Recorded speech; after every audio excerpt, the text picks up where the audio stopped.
Welcome back to part 5 in our series on AI detectors and academia and academic honesty and all sorts of things. To recap, in part 1, we did our definitions of plagiarism, copyright infringement, academic honesty, and all of that stuff, what it really means. In part 2, we talked about the whole point of writing term papers and other tasks that students have handed off to AI in some cases, and reasons why that's not a bad thing, and ways we can get at the thinking skills we want people to have without necessarily having to resort to educational methods that were developed literally 100 years ago. In part 3, we tested AI detectors rigorously with historical documents, with data that's never been seen before, with AI-led content, with human-led content that's been modified by AI, and we concluded that all of the AI detectors that we chose, and we chose 5 of them, the top 5 in search results failed. Failed if your tolerance for false accusation is 0%, which it should be, um, every detector failed without question. And in part 4, we looked at the process of building the AI term paper of the future, how you would assemble data and get students to think critically as part of the prompt engineering process. The outcome, which is a paper, is secondary to the process itself and getting students to think critically along the way, and then taking the final output, which is a machine-generated paper, and getting them to critique it, to think about it critically. So in this final part, let's wrap up with our conclusions. Number 1, AI detectors are worthless for any situation that is punitive. If your tolerance for false accusation is, as it should be, 0%, you cannot use AI content detectors. You can't.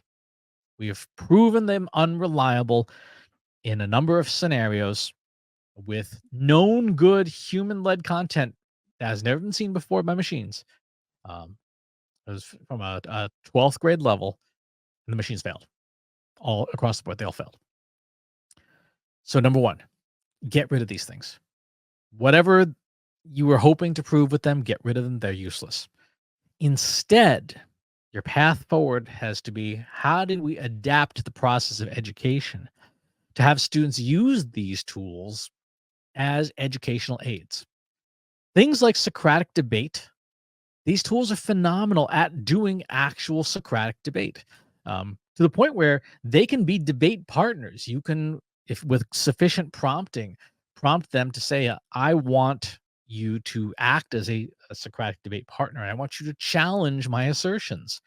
And acting as that kind of debate partner is a phenomenal educational exercise for students to go through, with the understanding too that the machines are going to avoid many of the mistakes that human debaters make, like ad hominem attacks, for example. Um, Given proper instructions, they're phenomenal at being debate partners that can encourage critical thinking and prove that a student needs to learn how to think on their feet, and a student needs to learn how to think deeply about a subject. Ultimately, we are talking about the reform of the education system to adapt to the 21st century and to the way that AI works. Banning AI does everyone a disservice.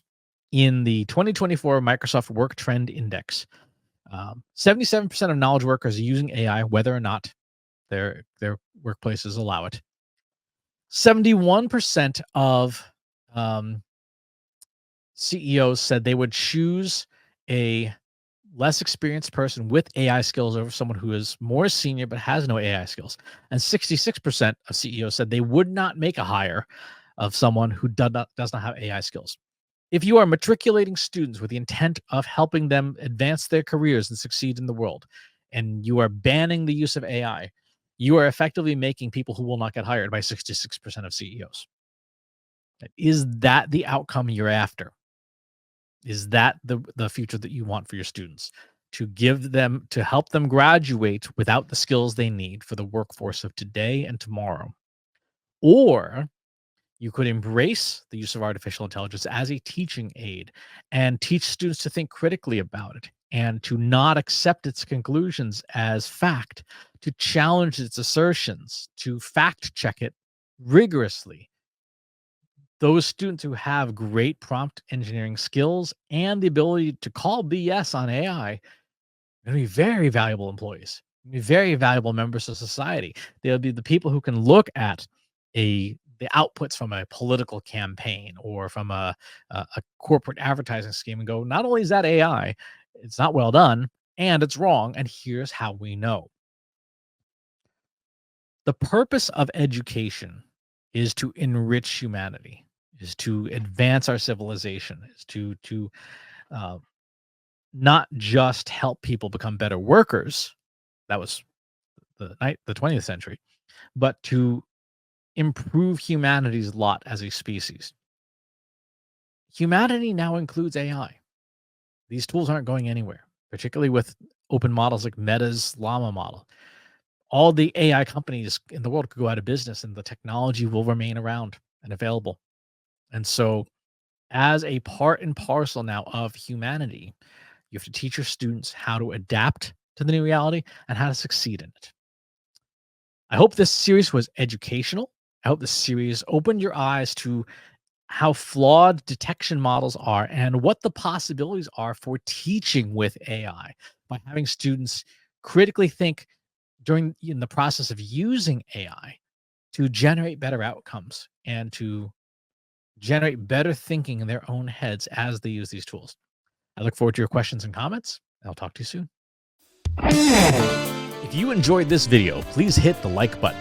Subscribe to my channel if you haven't already. And if you want to know when new videos are available, hit the bell button to be notified as soon as new content is live.